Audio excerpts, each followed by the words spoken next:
근데 저는 이 마지막 문장에 대해서는 조금 의문이 드는 점은 있었어요. 그리고 이어서 진짜 명문장이 나옵니다. 제가 막 뭐라고 할 수는 없는데 결국 이 삶을 지옥으로 만드는 건 시타르타 같은 작품을 좋아하시는 분들은 필사적으로 느낄 수 있는 기쁨은 다 느끼고 싶어졌어요. 저는 이 구조가 참 좋은 것 같아요. 저는 노력하지 않는 사람은 저랑 진짜 안 맞는 것 같아요. 야, 이거 얘네 뭐냐? 따뜻한 아이스 아메리카노세요. 눈물을 줄줄 흘리면서 그냥 오열을 했던 작품이거든요. 마지막 문장 진짜 찢었다. 진짜 제목하고 이 내용이 진짜 미치지 않았어요? 안녕하세요 여러분, 소라입니다. 이 배경도 진짜 오랜만이지 않나요? 오늘 드디어 책 영상을 오랜만에 가지고 왔습니다. 좀 책 영상이기도 하고 편안한 마음으로 책을 좀 추천드리고 싶어가지고 친근한 아이폰으로 오늘은 촬영을 한번 해보려고 합니다. 책을 추천해야 되기 때문에 할 말이 정말 많아요. 바로 시작을 해보도록 하겠습니다. 첫 번째 책인데요. 이 책은 제가 영상으로도 말씀을 드린 적이 있는 것 같아요. 바로 시그리드 누네즈의 장편소설 어떻게 지내요? 라는 책입니다. 이 책 같은 경우는 박정민 배우님께서 운영을 하시는 무제라는 출판사 유튜브 완전 초창기 첫 영상인가 두 번째 영상인가에 책 추천하시는 영상이 있거든요. 그때 아마 첫 책이 이 책이었을 거예요. 그래가지고 읽어보게 됐는데 개인적으로 너무 인상 깊었던 책이어서, 그리고 지금 여기 보시면은 2024년 베니스 영화제 황금사자상을 받은 룸 넥스트 도어 원작이 바로 이 어떻게 지내요 라는 책이기도 하고요. 올해에 정말 인상 깊게 봤던 드라마 중에 하나가 은중과 상연이에요. 근데 이 책도 그런 내용이에요. 이 책의 주인공이 암 말기 진단을 받은 친구의 연락을 받고 병문안차 이제 친구가 있는 도시로 가요. 근데 그 친구가 뜻밖의 제안을 합니다. 그 제안이 바로 은중과 상연에서처럼 내가 사실 시한부 선고를 받았고 안락사 할 수 있는 약을 구했기 때문에 내가 원하는 곳에 가서 내가 원하는 인생의 마감을 좀 하고 싶다. 근데 그 곁에 너가 있어줬으면 좋겠다. 이 여정을 함께 해줬으면 좋겠다. 라는 제안을 받습니다. 그러면서 이 주인공은 친구를 이제 따라 나서기로 하는데 이 친구 개인의 죽음도 이 주인공에게 영향을 미치지만 친구를 위해 간 도시였나? 거기서 전 남자친구의 강연을 듣게 돼요. 근데 그 전 남자친구는 지구의 종말을 이제 이야기하면서 아이도 낳지 말아야 하고 이 기후 위기라든지 뭐 약간 이런 거에 대한 굉장히 좀 딥한 강연을 하게 돼요. 근데 그러면서 어떻게 보면 이 주인공은 이 남자친구의 강연에도 생각을 해보게 되는, 그래서 이 책을 읽고 나면 개인의 죽음도 죽음이지만 이 지구 전체 조금 미시적 관점과 거시적 관점의 죽음에 대해서 좀 생각해보게 하는 그런 책이에요. 그래서 제가 이제 좀 인상 깊었던 부분을 읽어드리면서 왜 이게 인상 깊었는지, 어떤 점에서 공감이 됐는지 조금 더 자세히 말씀을 드려보자면, 이 세상에 태어날 때는 적어도 둘이 있지만 떠날 때는 오로지 혼자라고 누군가 말한 적이 있다. 죽음은 누구에게나 찾아오지만 그럼에도 그것은 모든 인간 경험을 통틀어 가장 고독한 경험으로 우리를 결속하기보다는 떼어놓는다. 근데 저는 이 마지막 문장에 대해서는 조금 의문이 드는 점은 있었어요. 결국은 내가 죽으면 끝, 이별의 과정이기 때문에 이렇게 물리적인 거에 바탕으로 이 문장을 쓰신 것 같기는 한데, 사실 죽음을 우리가 생각을 하게 되면 더 삶을 소중하게 여기게 되기도 하잖아요. 그러면서 조금 더 사람과 사람과의 관계를 결속시키기도 저는 한다고 생각하긴 하거든요. 죽음 또는 삶의 유한함이 우리의 삶을 더 깊이 있게 만들어주지는 않나? 그렇다면 이것은 떼어놓는다기보다는 오히려 결속일 수 있지 않을까? 라는 생각을 또 해보게 되면서 독서 모임이나 그런 토론 주제로도 괜찮은 것 같다는 생각이 문득 이 영상을 준비하면서 들었거든요. 그리고 다음에 읽어드릴 부분은 배경 상황을 좀 알고 계셔야 될 것 같아서 말씀을 드리자면, 지금 이 주인공이 퍼스널 트레이닝을 좀 받으려고 해서 뭐 버피를 한다든지 운동을 하면서 갑자기 이 주인공이 이제 운동을 하면 숨이 가쁘잖아요. 근데 그 과정 속에서 친구가 했던 말이 갑자기 떠오른 거예요. 주인공이 표정이 안 좋아지니까 트레이너가 무슨 일 있냐라고 물어보게 되거든요. 고개를 저었지만 결국 이 주인공이 친구가 죽어가고 있다고 트레이너에게 털어놓게 돼요. 그때 트레이너가 정말 안 됐네요 라고 이제 말은 하거든요. 제가 혹시 해드릴 수 있는 일이 있을까요? 뭐 이런 식으로 묻는데, 누구나 항상 그렇듯 이 사람도 반사적으로 그런 말을 한 거예요. 그 다음에 나오는 말이거든요. 아무도 듣고 싶지 않고 누구에게도 위로가 되지 않는 형식적인 말. 하지만 그의 탓이 아니다. 우리의 언어가 거칠고 속 비고 말라 비틀어져서 감정 앞에서 언제나 어리석어 할 말을 찾지 못하는 것이니까 라는 부분인데, 저는 이 우리 언어가 거칠고 속비고 말라 비틀어져서 감정 앞에서 언제나 어리석어 할 말을 찾지 못하는 거다라는 이 문장이 너무너무 공감되고 마음에 들었거든요. 참 말이라는 게 언어라는 것을 사용할 때 우리 인간이 가지는 수많은 감정과 이런 생각들을 표현하기에는 진짜 좀 한계가 있다라고 느낄 때가 제가 있단 말이에요. 그리고 이어서 진짜 명문장이 나옵니다. 전 이 책에서 이 구간이 사실상 가장 마음에 들었거든요. 이것도 앞에 그 상황이 결국 트레이너한테 이렇게 털어놓고 나서 트레이너는 되게 위로를 해주고 싶어 해요. 제가 안아드리고 싶은데 또 트레이너 입장에서 여자분이고 나 지금 남잔데 함부로 안았다가 괜히 막 문제 생길 수도 있고 이 주인공이 결국 피트니스 센터 이제 끝내고 나와서 주차장으로 갔는데 이 주차장에서 갑자기 트레이너가 이 회원, 이 주인공을 막 불러요. 그러더니 주위를 둘러보다가 진짜 실제로 따뜻하게 안아주게 되거든요. 그 이후에 이 말이 적혀 있는데 누가 한 말인지는 모르겠지만 어쩌면 헨리 제임스일 수도 아닐 수도 있는데 세상에는 두 종류의 인간이 있다고 했다. 고통받는 사람을 보면서 내게도 저런 일이 일어날 수 있어 생각하는 사람과 내게는 절대 저런 일이 일어나지 않을 거야 생각하는 사람. 첫 번째 유형의 사람들 덕분에 우리는 견디며 살고 두 번째 유형의 사람들은 삶을 지옥으로 만든다. 저는 이 문장이 진짜 현 사회에서 필요한 말이 아닐까. 가끔 보면 사람들은 자신에게 평생 이런 일이 일어날 거라고 생각도 안 하고 사는 것 같아 보이는 사람들이 있어요. 근데 그럴 때면 참 아쉽죠. 제가 막 뭐라고 할 수는 없는데 결국 이 삶을 지옥으로 만드는 건 나한텐 저런 일이 일어나지 않을 거야 라고 믿고 있는 사람들 때문이 아닌가. 그 다음 두 번째 책도 제가 영상에서 말씀을 드렸던 책인데요. 써머신 몸의 면도날입니다. 이거는 지금 보시다시피 이 시그리드랑 같이 보여드릴게요. 거의 두께가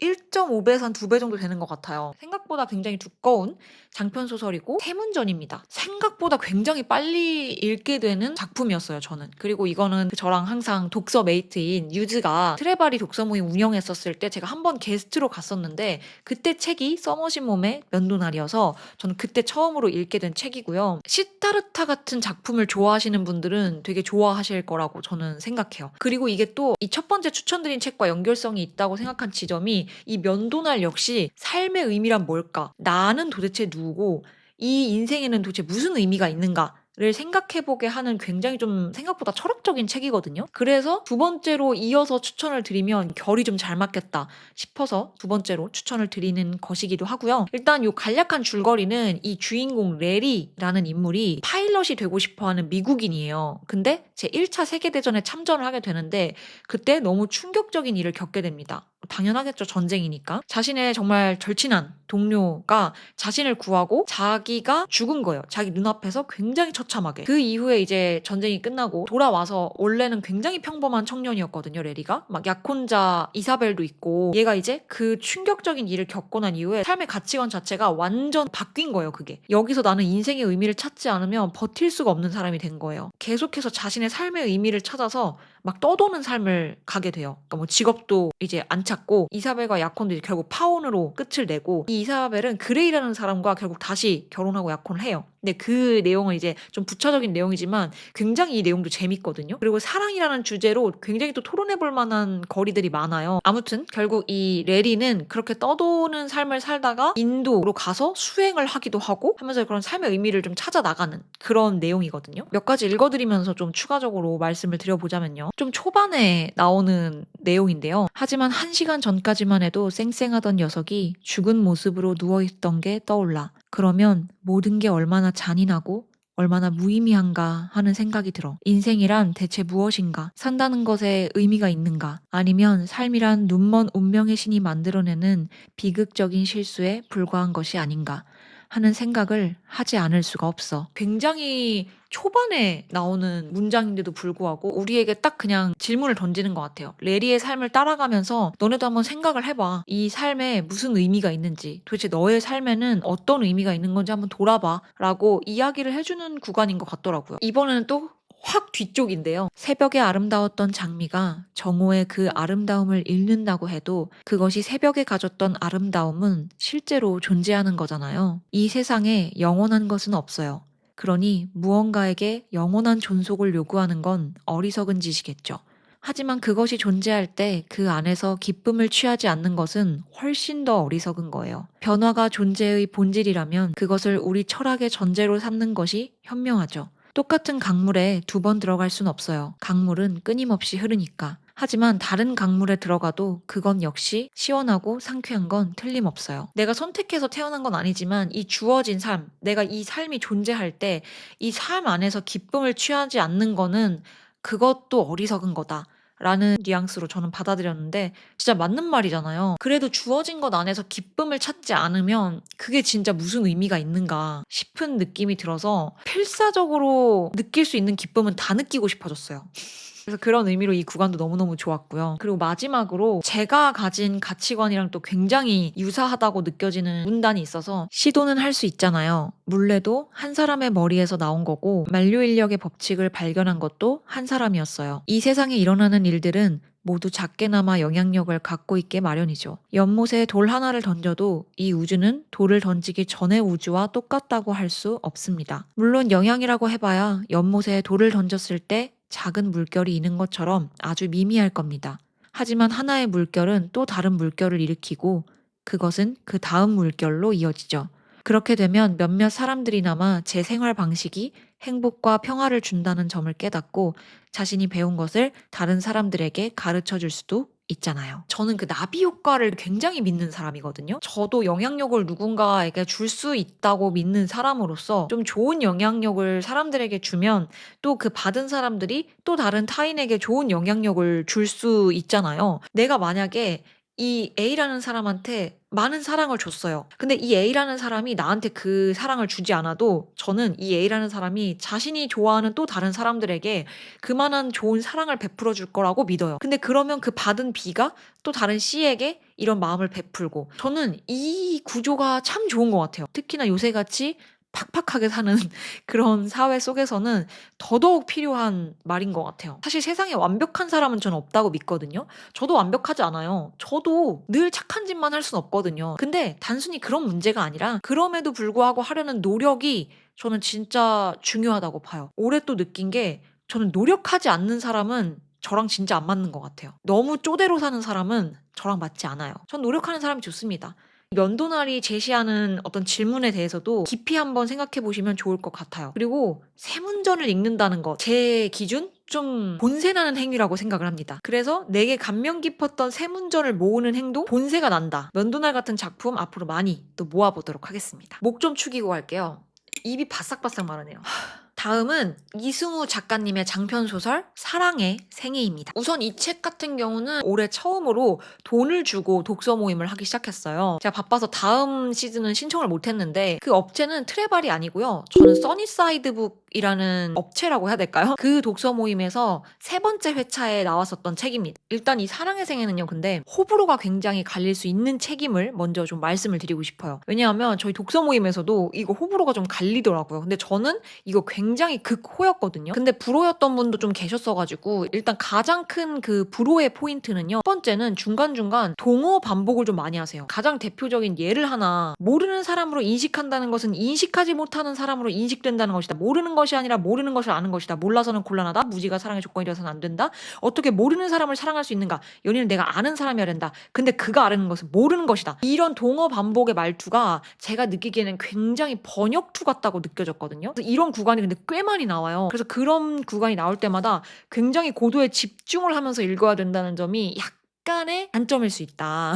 근데 그럼으로써 좀 그 구간에 집중되는 그런 효과를 주기는 해요. 그리고 이게 생각보다 약간 나는 솔로 같은 지점이 좀 있어요. 그래서 약간 도파민의 느낌이 좀 있을 수 있거든요. 그래서 약간 좀 호불호가 더 갈릴 수 있는 것 같기도 하고 그리고 이게 지금 장편 소설인데 생각보다 보다 보면 이게 약간 장르가 소설이 아니라 에세이 같기도 하고 되게 좀 특이해요. 사실 근데 이 독특한 소설이라는 인상을 줬다는 것만으로도 저는 되게 가치가 있는 책이라고 생각이 들어요. 저에게 있어서 사랑이라는 것은 미지의 영역이라는 생각이 들거든요. 왜냐면 사랑이라는 것 자체가 너무 범위가 넓기도 하고 항상 궁금한 영역이에요. 근데 이 사랑의 생의 첫 문장이 저를 굉장히 홀렸거든요. 그리고 이 책의 첫 문장이 그 이동진 평론가의 파이아키아에서 한국 소설 첫 문장 베스트 10 선정해서 올리신 거에 이거 첫 문장이 있더라고요. 사랑하는 사람은 사랑의 숙주이다. 저는 이 관점 자체가 진짜 너무 신선했어요. 우리가 보통 사람이 사랑에 빠진다라고 이야기를 하잖아요. 근데 이 작가님은 사람, 주체가 사랑에 빠지는 게 아니라고 이야기를 해요. 이 뒤에 11페이지에 뭐라고 말씀을 하시냐면 사람이 사랑 속으로 들어가는 것이 아니라 괄호치고 사람이 빠질 사랑의 웅덩이가 대체 어디 있단 말인가 괄호 닫고 사랑이 사람 속으로 들어온다. 사랑이 들어와 사는 것이다. 숙주가 기생체를 선택하는 것이 아니라 기생체 사랑이 숙주를 선택하는 이치이다. 물론 기생체의 선택을 유도하는 기생체의 마음에 들만한 숙주의 조건과 환경에 대해 언급할 수는 있다. 이게 무슨 소린지 아시겠나요? 기생체, 사랑의 선택을 유도하는 어떤 사람의 마음에 들만한 사랑의 조건과 환경에 대해 언급은 할 수 있다는 거예요. 근데 그렇더라도 그 선택이 숙주, 사람의 것은 아니라는 거예요. 사람이 사랑을 선택하는 게 아니라는 거죠. 숙주는 자기 몸으로 기생체, 사랑이 들어올 때는 물론 몸 밖으로 빠져나가는 순간까지 어떤 주체적인 역할도 않거나 못한다. 숙주, 사람은 기생체, 사랑이 욕망하고 주문하는 것을 욕망하고 주문한다. 자, 또 시작했어, 이 동어 반복. 자기 욕망이고 자기 주문인 것처럼 욕망하고 주문한다는 거예요. 그러니까 우리는 우리가 저 사람을 사랑하고 좋아하는 것처럼 욕망하고 주문을 하는데 그건 결국 우리가 주체적으로 하는 게 아니라 사랑이 왔다리 갔다리 하는 거예요. 마치 라따뚜이가 여기서 이렇게 하는 것처럼. 그것 말고는 아무것도 하지 못한다는 거예요. 전에는 하지 않거나 할 거라고 상상도 할 수 없었던 말과 행동을 사랑의 숙주가 된 다음에 인간이 사랑의 숙주가 된 다음에 하게 되는 건 바로 그 때문이라는 거예요. 그래서 세상에 떠도는 말대로 사랑하면 용감해지거나 너그러워지거나 치사해진다고 유치해지거나 우울해지거나 의젓해지기도 한다. 어떤 식으로든 어떤 변화인가가 생긴다는 거예요. 몸 안에 사랑이 살기 시작한 이상 아무 변화도 생기지 않는 경우는 없다는 거죠. 그 사람은 사랑하지 않는 다른 사람과 다를 뿐만이 아니라 사랑하기 전에 자기와도 다른 거예요. 같을 수가 없다. 사랑이 들어와 살기 시작했기 때문이다. 라고 말을 하는데 저는 사랑에 빠지는 것보다 이 이론이 더 맞는 것 같은 거예요. 우리가 보통 보면은 평상시에 그렇게 똑부러져 보이는 애가 갑자기 남자친구만 만나면 애가 갑자기 왜 애가 저렇게 멍청하게 행동을 하지? 애가 왜 저렇게 모든 이성을 다 잃고 논리를 다 잃고 저러는 거지? 왜 저러지? 싶은 행동들을 할 때가 있잖아요. 이 이론이면 설명이 다 됩니다. 그리고 제가 계속 하는 말이 사랑은 이성의 영역이 아니다 라고 제가 매번 얘기하거든요. 근데 그 말인즉슨 아무리 이성적이고 논리적인 사람이어도 사랑을 하기 시작하면 그 이성과 논리는 아무짝에도 쓸모가 없어진다는 거예요. 제가 좋은 책을 선정하는 기준이 여러 개가 있는데 그 첫 번째가 일단 재미가 있어야 돼요. 근데 그 재미라는 게 누군가한테는 나는 솔로 같은 재미일 수도 있지만 꼭 그런 것만이 재미는 아니거든요. 그러니까 제 기준에 재미가 있어야 되고 그리고 두 번째는 저한테 신선함을 줘야 돼요. 감동을 주는 것도 세 번째의 기준이거든요. 감동보다 더 저한테 높은 점수를 주게 만드는 건 신선함이에요. 내가 생각하지 못했던 관점을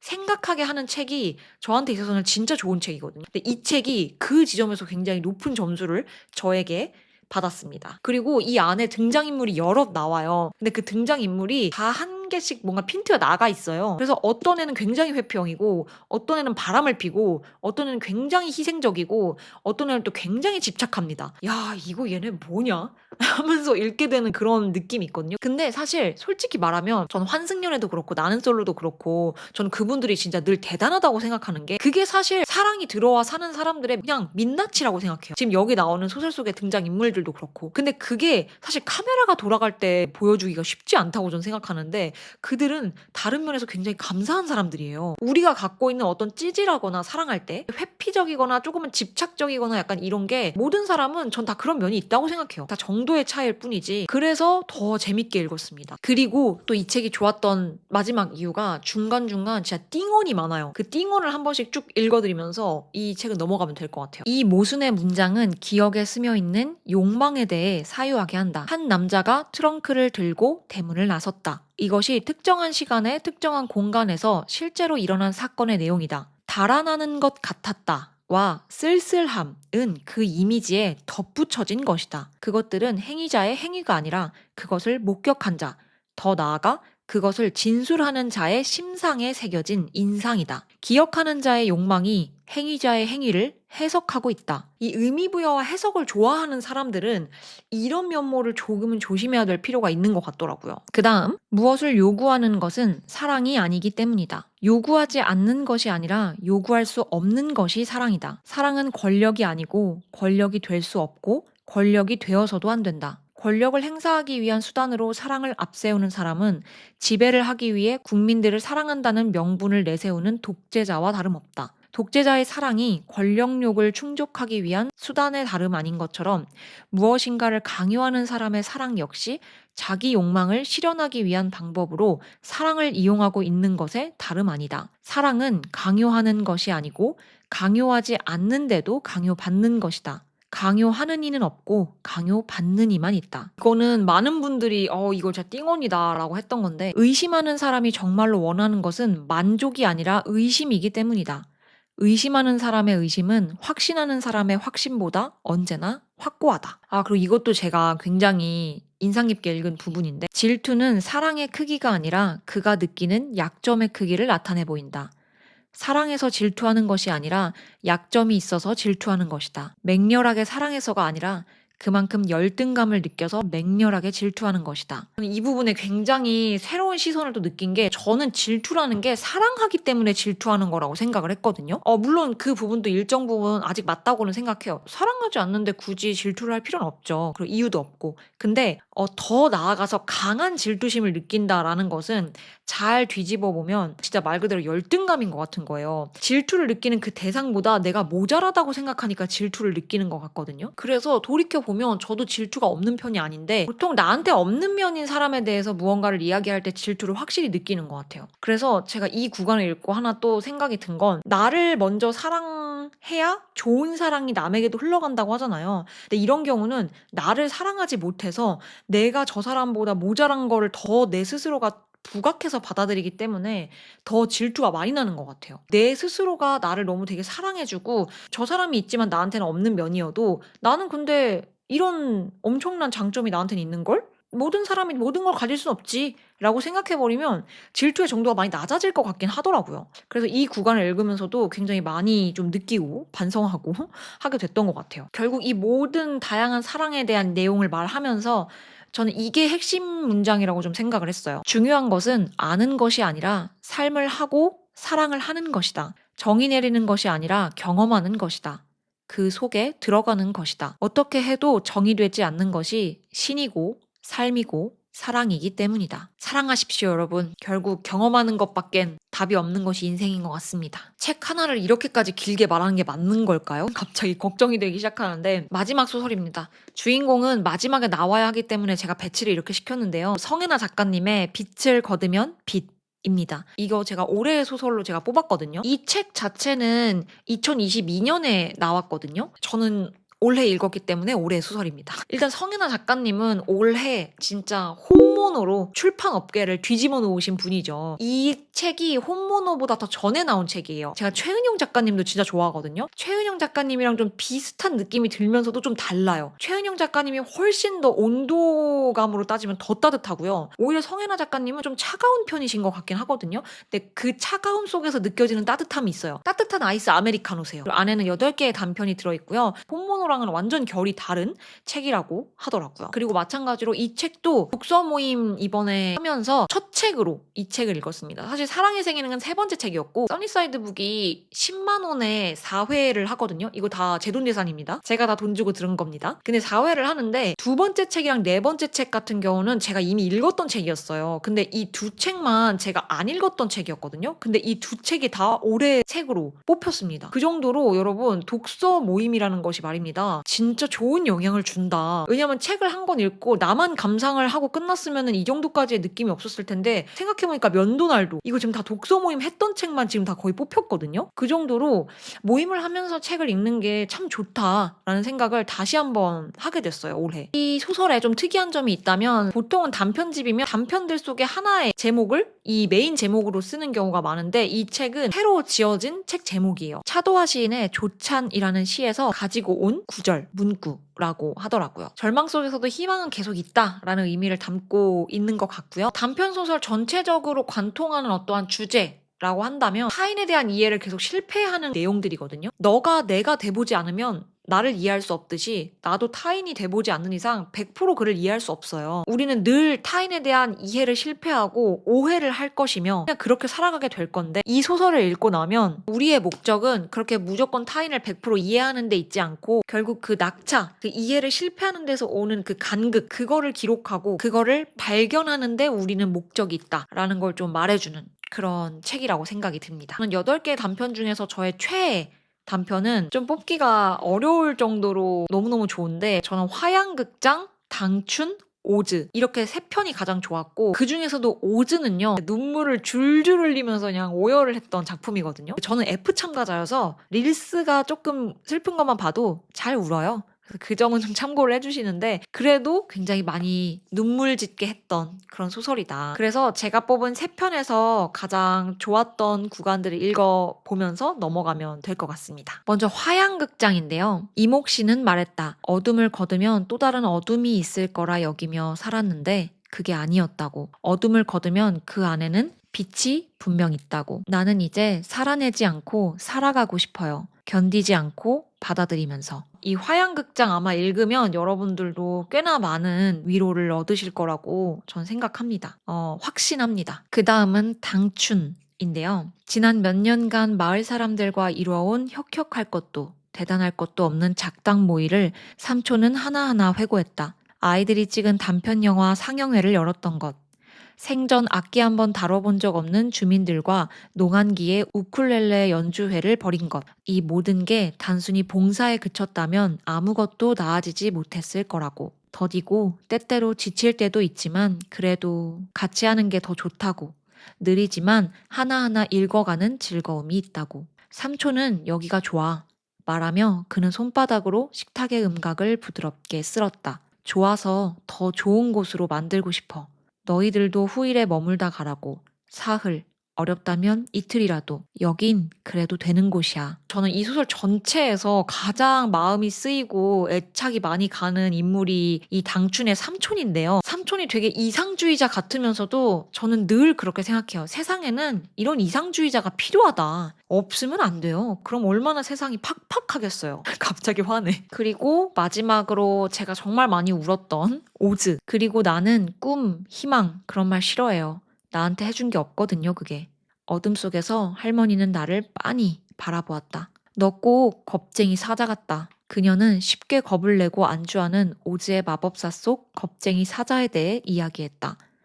용기를 가지기 위해 에메랄드 시티로 떠나는 막막한 여정 속에서 자주 겁을 내고 움츠러드는 겁쟁이 사자에 대해 그녀의 이야기를 들으며 나는 괜히 퉁을 놓았다. 겁내고 울고 짜고 그런 건 하나도 멋지지 않아요. 찌질하지. 우툴투툴한 상처 위로 부드럽고 따뜻한 손이 지나갔다. 난 너 그거 계속 했으면 좋겠다. 타투인가 그거. 도망치지 말고. 내 허벅지에 손을 얹은 채 할머니는 말을 이었다. 그거 할 때 너 참 좋아 보이더라. 50bpm의 고요한 박동 속에서 우리는 손을 겹친 채 오랫동안 서로를 마주보았다. 여러분도 이 책을 통해서 타인에 대한 이해를 지독하게 그리고 또 안전하게 실패해 보시면 좋을 것 같습니다. 자, 이제 찐 마지막인데요. 마지막은 시집을 하나 가지고 왔습니다. 최승자 시인의 이 시대의 사랑. 일단은 저도 올해 처음 시집에 거의 입문하다시피 했는데요. 원래 저도 시집을 아예 안 읽었어요. 시가 좀 어렵고 뭔가 이해도 잘 안 되고 문장도 어려운 것 같고 너무 모르겠는 거예요. 잘 안 읽다가 올해 시집 선물도 좀 받고, 그리고 지인분이 나는 시를 잘 이해를 못하겠다라고 제가 말을 했을 때 그건 너가 시를 이해하려고 해서 그런 거다. 그냥 시는 이해하지 말고 받아들이면 된다. 라고 이야기를 하더라고요. 그래서 제가 그 말 덕분에 시를 접하는데 많은 부담감을 내려놓고 가볍게 보게 된 것 같아요. 이 시집 안에 있는 굉장히 많은 시들이 있잖아요. 이 중에서 내 마음에 드는 한 구절만 있어도 그 시집 자체는 좀 가치가 있다고 이제는 좀 생각이 바뀌었거든요. 근데 그 중에서도 뭐 많이 읽진 않았지만 일단 이 시대의 사랑은 굉장히 얇고요. 여러분이 뭐 이렇게 가지고 다니기에 너무 좋고, 시는 또 그런 매력이 있는 것 같아요. 아는 건데도 다시 봐도 진짜 찢었다. 약간 이런 느낌 들 때 있죠. 그중에서도 저는 이번에 최승자 시인의 시집이 굉장히 마음에 들었기 때문에 이걸 가지고 왔고, 시는 더도 말고 덜도 말고 제가 이 중에서 뽑는 최애 시 딱 3개만 낭독하고 끝을 내면 될 것 같아요. 그냥 요런 시의 멋진 맛 좀 느껴보셨으면 좋겠다. 일단 첫 번째는 이 시집의 첫 번째 시예요. 제목은 일찍이 나는 이라는 시입니다. 일찍이 나는 아무것도 아니었다. 마른 빵에 핀 곰팡이, 벽에다 두고 또 눈 지린 오줌 자국, 아직도 구더기에 뒤덮인 1000년 전에 죽은 시체. 아무 부모도 나를 키워주지 않았다. 쥐구멍에서 잠들고 벼룩에 간을 내먹고 아무 데서나 하염없이 죽어가면서 일찍이 나는 아무것도 아니었다. 떨어지는 유성처럼 우리가 잠시 스쳐갈 때 그러므로 나를 안다고 말하지 말라. 나는 너를 모른다. 나는 너를 모른다. 너 당신 그대 행복. 너 당신 그대 사랑. 내가 살아있다는 것. 그것은 영원한 루머에 지나지 않는다. 마지막 문장 진짜 찢었다. 저는 이 문장 하나 때문에 이 시가 약간 미쳤다고 봅니다. 그리고 두 번째 시는 사실상 이 시집의 최애 시입니다. 내 청춘의 영원한. 이것이 아닌 다른 것을 갖고 싶다.